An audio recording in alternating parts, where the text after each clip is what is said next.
L'année dernière, avec Albert Elbaz du magazine Infomobile, nous avions fait un pari relativement audacieux, celui de proposer à l'ensemble de la profession un nouveau rendez-vous, tourné vers le business, accessible à tous, facile d'accès, tant financièrement que géographiquement, et surtout centré sur la mobilité, focalisé sur le business. La première édition des Rencontres mobiles s'est donc tenue le 23 et le 24 septembre 2014, avec, sans fausse modestie, un relatif succès, d'autant plus que c'était une première édition.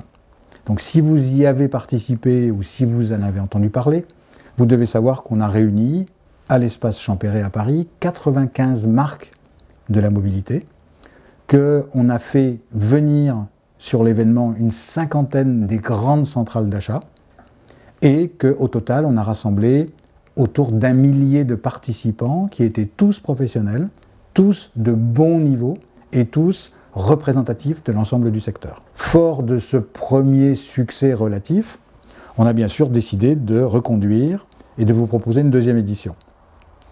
Cette deuxième édition, elle va absolument être fidèle à notre concept initial.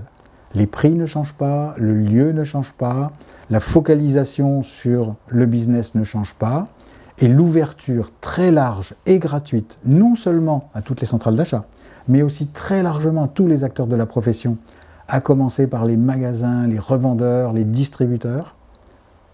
Tout cela ne change pas et on reste donc fidèle à notre concept initial. Plusieurs de ces nouveautés ont un objectif commun, qui est de faciliter l'accès à l'événement des distributeurs, en particulier ceux d'Île-de-France.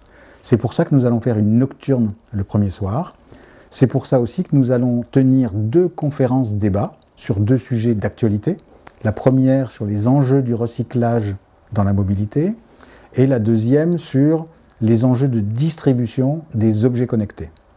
Puisque je parle de ces fameux objets connectés qui étaient plutôt émergents en 2014, qui sont en train de devenir de phénomènes médiatiques un vrai marché qui commence à s'ouvrir, nous allons faire cette année une place beaucoup plus large à ces fameux objets connectés, tout en essayant de rester autour de la mobilité comme axe majeur du concept.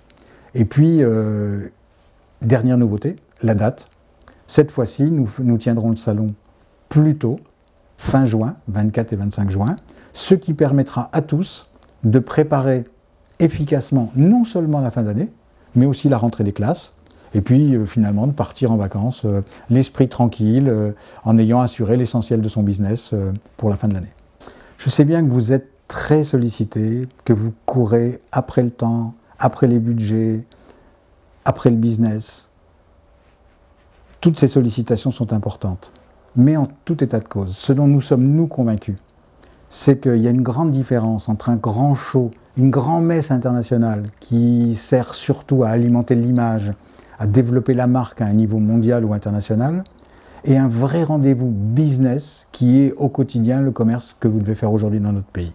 C'est pour cela d'ailleurs que nous avons insisté cette année sur le rendez-vous français des professionnels de la mobilité connectée. Ce n'est pas du chauvinisme, c'est juste pour insister sur le fait que le business au quotidien se fait à Paris, en France, avec vos clients, vos distributeurs, vos revendeurs, et que des occasions de faire du business tous ensemble, on n'en a jamais trop.